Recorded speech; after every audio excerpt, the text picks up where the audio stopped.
Hi, I'm Lauren, a mom, former teacher turned children's book author, and your host who joins special guests each episode as we share our top kid-lit picks for sparking hard conversations the easy way.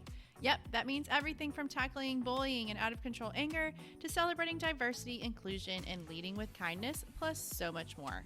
My whole mission of my own children's book series, Blooming Rose, is to provide social and emotional support tools for in and out of the classroom, and this podcast is my way to expand that mission even further. So stay tuned as we dive into this week's topic on the Blooming Books podcast. Hello, friends, and welcome back to another meaningful episode of the Blooming Books podcast. This one is definitely a more heavy-hitting and sensitive topic, but we're going to tread carefully and hopefully provide some useful knowledge and tools when dealing with childhood trauma. So our guest today is the founder and president of Society Prosper, which is a local organization here in Katy, Texas that aims to fund therapy services for children healing from abuse and neglect, as well as increasing awareness and advocacy for the most vulnerable and most valuable young members of our society. So Megan Langham, welcome to the podcast. Yay! Thank you so much for having me. I'm excited to be here. Okay, so I usually try to lighten the mood with some silly rapid-fire questions to start, but I feel this topic needs a little bit more of a sensitive tone. So, Megan, can you answer some quick questions about your foundation, Society Prosper? Absolutely. Okay, so number one, what year did you decide to start Society Prosper, and how did you come up with the name? Because I love it. Yes, thank you. So Society Prosper was founded in 2020, and it was something I've wanted to do for a long time. I've known I wanted to start a nonprofit and help children. But that's when we were founded, and the name, it's really exactly what we do. We help society to prosper, and we do that through the children by helping them heal, the children of today, so that the families of tomorrow can be stronger, healthier, and just safer in general. Yes, so that's I love that, because even like as a teacher, you really see that foundation of laying the foundation, putting in the work, putting in the dedication to our kiddos, and how that just makes society better as a whole once they get to be adults, you know? Right. Okay, so number two, do you know how many hours of therapy you guys have been able to donate to date? And do you have a goal set in mind for 2025? Yes and yes. So in 2022, that was when we started providing the funds for therapy. So it's been about 2.5 years now almost that we've been doing that. And since 2022, we provided 1,082 hours of therapy. That's amazing. Thank you. And so our goal is to increase 20% year over year. Now, our fiscal year ends June 30th. Okay. And so our 2025 will actually begin July 1st. And our goal is to provide 448 hours next year. And so really with the help of the community, with the donors, sponsors, and everyone just coming together, I know it's something that we can do. Yeah. And just to kind of break it down too, I think for people listening, so you host events, you obviously have donations, you have volunteers that come and help out and raise awareness for the organization, and then you in turn are able to take those funds and you deliver them to a range of therapists in our area, right? Right. So that is how Society Prosper works. So, yep, that's what and speaking of fun events, you have the Kentucky Derby parties, you have casino nights, you have fashion shows. So which event was the very first one you've hosted, and do you have a favorite that you look forward to? I do. So our very first event was a women's event. It was actually at Pearl and Vine here in Katy. It was such a simple event. We brought 20 women together, and we just really shared our mission with them and told them, hey, this is what we're going to do. These are who we're going to help, how we're going to do it, and this is what we need from you. And so that little event, we raised just $2,400, and we were able to give our first scholarship for therapy and help our first child from that. But I love the casino nights. They're such a fun, lively event. They're action-packed, a lot going on, but my absolute favorite would have to be the women's event in the springtime. And there's something so special about bringing women together and just seeing the compassion in the room. And those events are a little more intimate, they're more personal, and I think those are really my favorite. Yeah. There's something special, I guess I could say special, but I've, as an author with my book business, being a small business owner here in Katy, I've only been here on like the west side of Houston. But there is just something special about this community. And there's never been like an ounce of like competition or like, clicky vibe, girl vibe things or No. anything. Like everybody is so like, oh my gosh, you own a business, that's amazing. Or Yeah. oh my gosh, you have this organization, like that's amazing. And I Yes. think that's something really awesome about this Right. community in particular. And it's just a great way for people to get together and help each other Yeah, out. And you say only absolutely. $2,400, but $2,400 is a lot of therapy Yeah. for a child that's in Yes. need and that would otherwise not be able to access that. Absolutely. So that's Yeah, amazing. with that first scholarship, we were able to provide 6 months of therapy for that child. And that was just really amazing to see that come out of that first event, where we had no clue what we were doing, how we were really doing it. And that's what kind of set the ball rolling from there. Yeah. So, yeah. I feel like that's important to note too, that when people start out with organizations or businesses or whatever, like nobody really knows what you're doing. No. You just kind of got to jump in You just gotta figure and it you out. figure it out. Yeah. But it works out, right? Uh-huh. That's right. So we're going to dive into this episode with some alarming stats you have on your website, which is societyprosper.org, by the way. So 1 in 7 U.S. children have experienced abuse or neglect within the past year. Survivors of child abuse are 70% more likely to commit violent crimes, 66% more likely to abuse drugs and alcohol, and 90% were abused by someone they trust. Yes. And then survivors are also 30% more likely to abuse their own children. Right. So you also mentioned that child abuse does not discriminate. So I think a lot of us assume abuse and even neglect fits a certain stereotype of social demographic or financial instability. But can you give us some insights on the range of victims that are benefiting from these therapy services? Yes, absolutely. And yes, just like you said, child abuse, neglect, it doesn't discriminate. It affects entire communities. And when children suffer that impact, it lasts for generations. So the children and the families that we help, they're typically lower income. They may be coming from a single parent family, making $50,000 or less, or even $24,000 and below. So they're really in desperate need. The children are in desperate need of healing, and the families or their caregivers are just unable to afford it. So they're seeking that financial assistance for therapy because they need it. Yeah. And so that's where we step in. We're able to come in, we make therapy more affordable and accessible. And that was really one of the major needs that we found when starting Society Prosper. Many of the therapists were providing services either for very minimal cost or pro bono, and they were just getting burnt out. They were having to drop the clients due to lack of payment.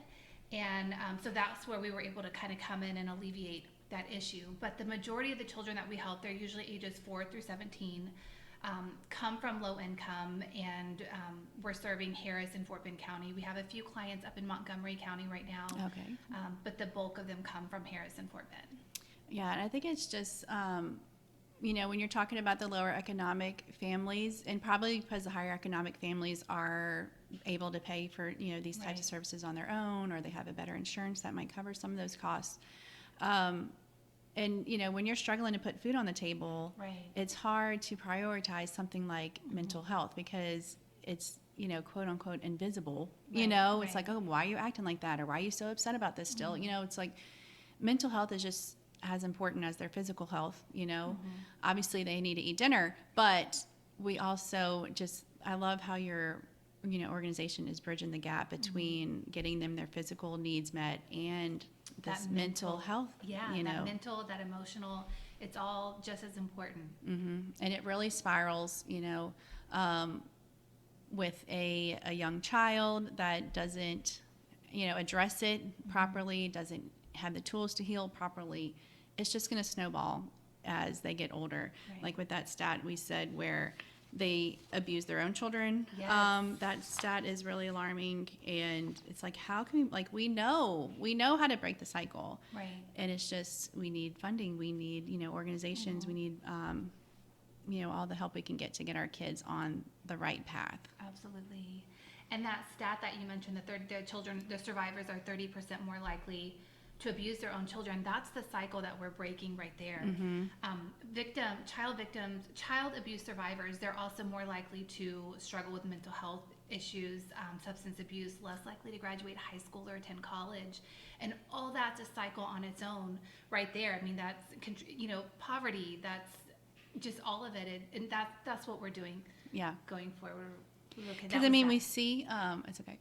So we see all these actions play out as adults. You know, they might be, you know, like addicts. They might be homeless. They might be violent and end up in the prison systems. And it's like, you know, if you just backtrack their life, the statistic of, you know, them being a victim of abuse, a victim of neglect from early childhood is like astronomical, you know, and as a society as a whole, you know, it's like, what can we do to prevent this? Like, we know what's going to happen, you know, we can see this spiraling out of control. Yes. So I love that you guys are stepping in. Yes. And the therapy, you just made me remember something. I actually heard this fact yesterday.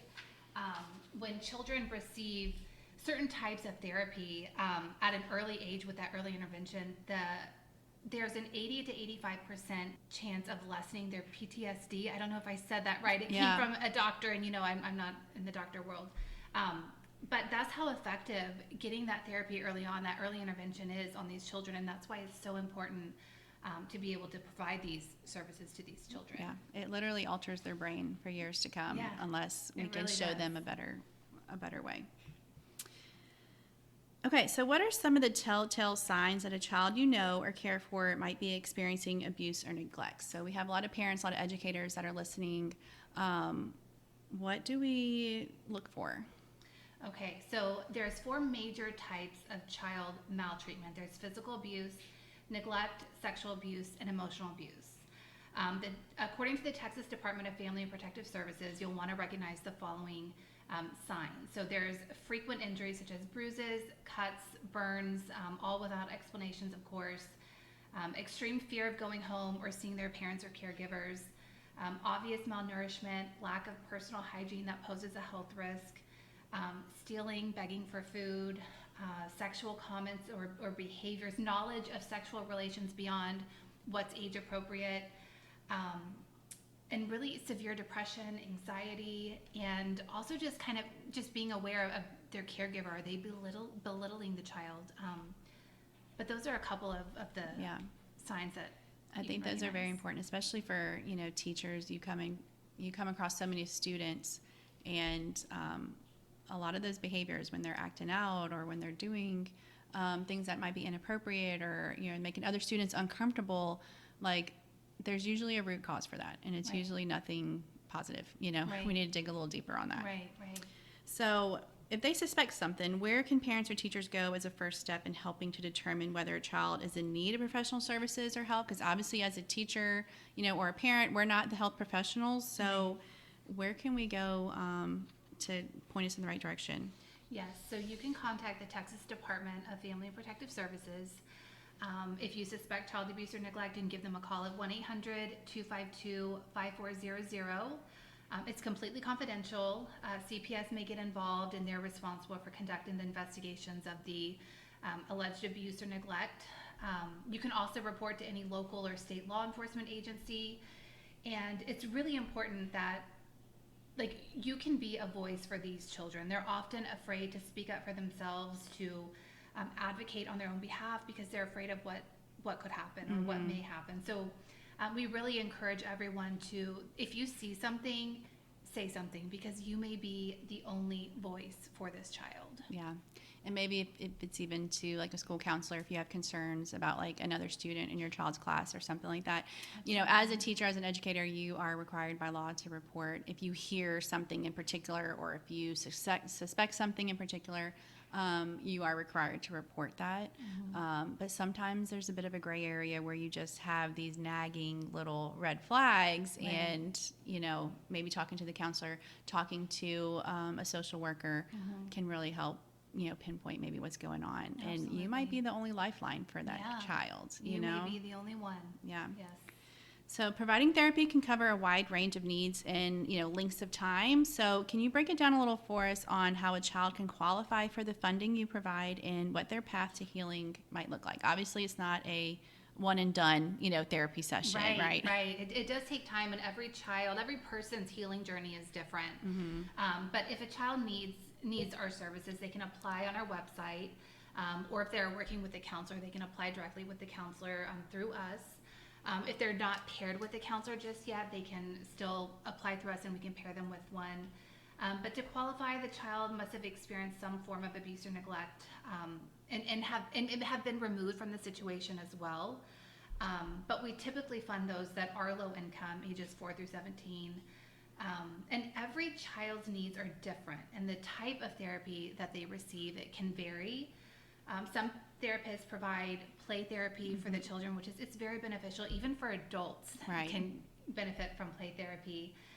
But we've recently partnered with Texas Children's Foster Clinic, and they use trauma-focused cognitive behavioral therapy. I hope I said this correct. But it's supposed to be phenomenal. It's scientifically shown to work as quick as 12 sessions for these children.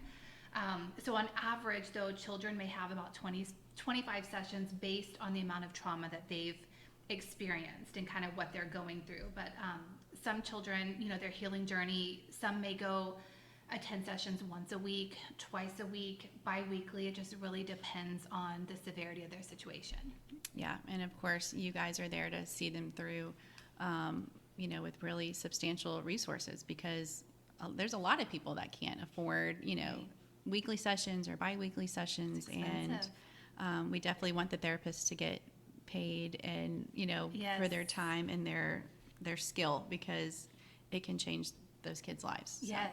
And when we're able to provide the funds for the therapist, the child is able to receive that quality care longer, and the therapist is able to offer that. So, yeah. It works, right? It does.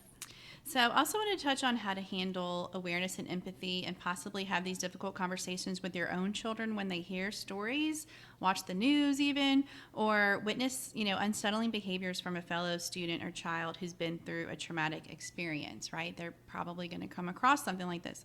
And there's a fine line between preserving the privacy of that other student, of course, but also invoking compassion, understanding, and patience for those that are suffering around them. So do you have any advice for balancing these sensitive conversations? Because that's why we're here, right, on the podcast. It's like, okay, how do we have these conversations, Yes, that is a tough one. I think as parents, we have to follow our instinct a little bit on that.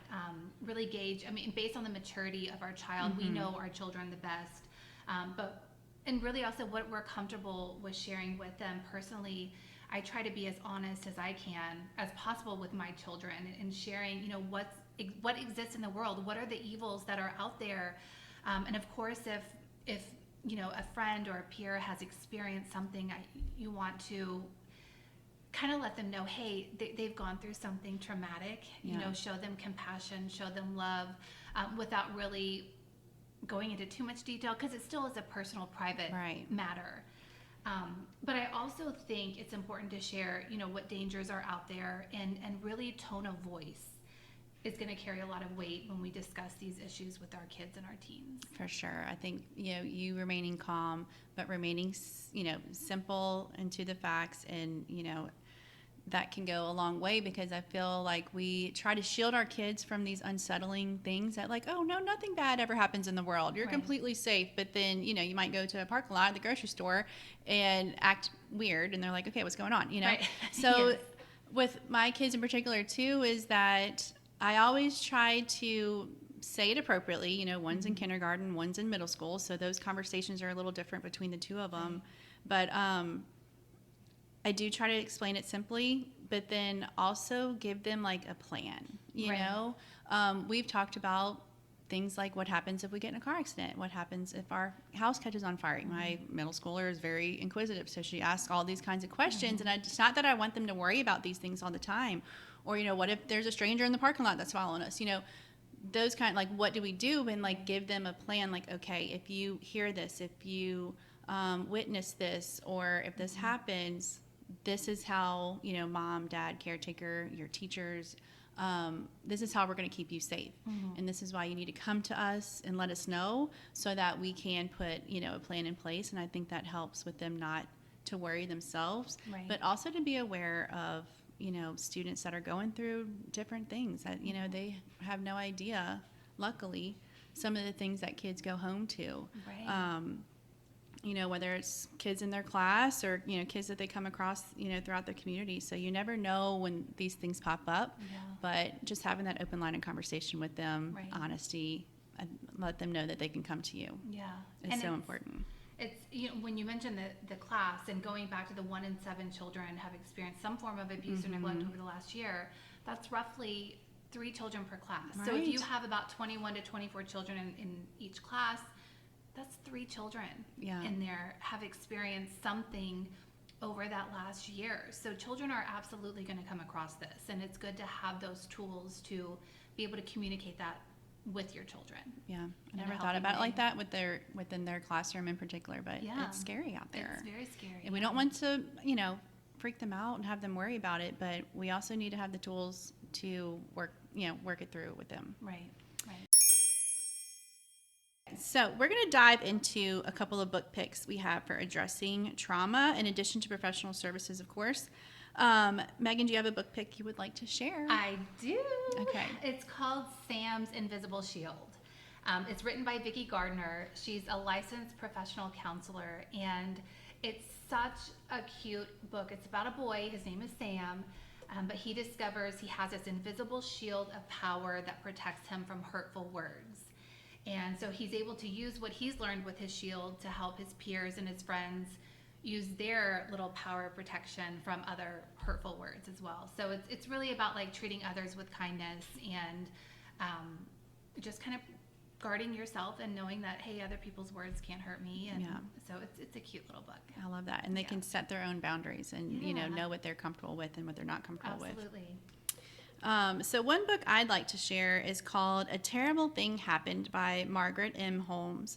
It's a simple yet profound book about Sherman and all the ways he feels mixed up after witnessing something terrible. They don't really go into what it is, so I feel like it can be pretty universal, but also how Miss Maple, helps him through those big feelings. And it's a great book for children that have experienced something terrible to relate to, but also for children who haven't, and can help them understand what others might be going through if they, witness unpleasant words or stories or actions, in the classroom or wherever they come across those things.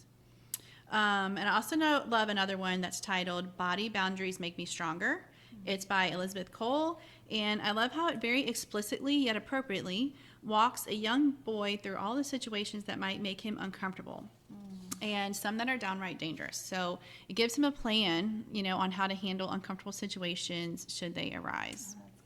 So I know we'd all love to think that something traumatic would never happen to us, our kids, or our families, but whether it's being abused, neglected, or even witnessing something extremely scary and troubling, our kids need to know that they can turn to their trusted adults and, get these tools to help them heal and thrive despite of it. Right. Absolutely.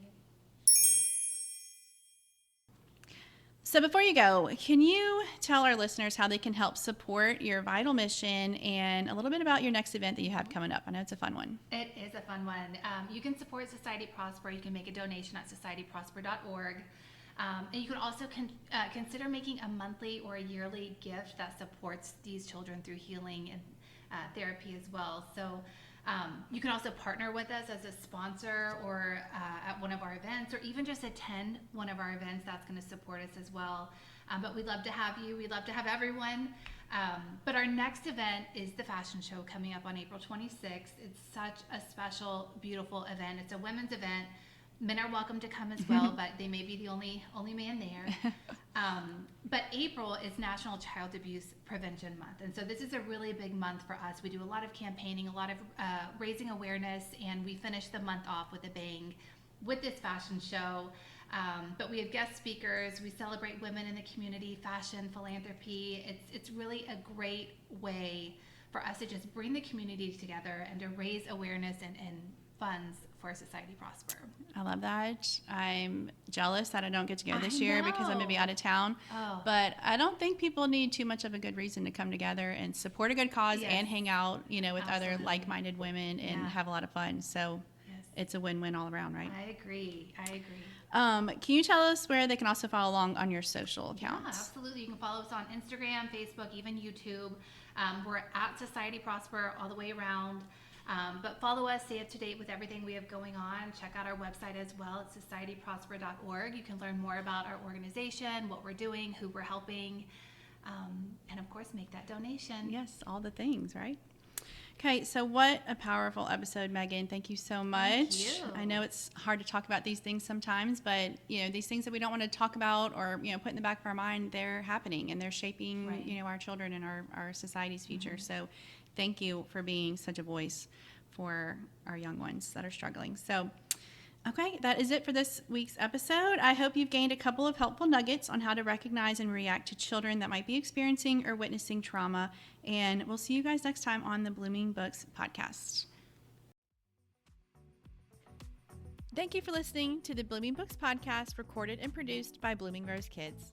We've opted to keep our series ad-free, and if you'd like to support our efforts, please consider shopping our own custom-signed Blooming Rose books at bloomingrosekids.com and our academic materials on our Teachers Pay Teachers page. All of the books mentioned in this episode are also available via our affiliate links in the show notes. We so appreciate you being here and hope to see you next time.